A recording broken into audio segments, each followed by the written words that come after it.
La festa dello sport che organizziamo dal 2016 ha avuto un cambiamento fin dal 2016 perché abbiamo voluto valorizzare lo sport e soprattutto i nostri campioni, e oggi finalmente, dopo tanti anni di attesa, abbiamo un'area dedicata allo sport che si chiama Parco Urbano, dove ci sono aree sportive e dove oggi per la prima volta abbiamo organizzato la prima edizione della Fiera dello Sport.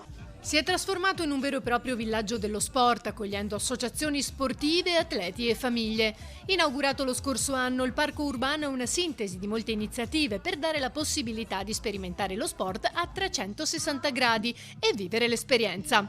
Una grande festa dello sport, della comunità e del territorio, rinnovata rispetto alle precedenti edizioni. Fiera dello Sport, prima edizione, vuol dire festeggiare gli sportivi del nostro territorio, dare un riconoscimento a queste persone che tanto fanno, che tanto sacrificano, ed è iniziare un percorso in cui la comunità si incontri con i grandi sportivi per capire bene fino in fondo i valori dello sport. Un evento polo di socialità, benessere e partecipazione, e a fare da apripista è stato il campione olimpico Yuri Keki, che dà un consiglio ai giovani atleti.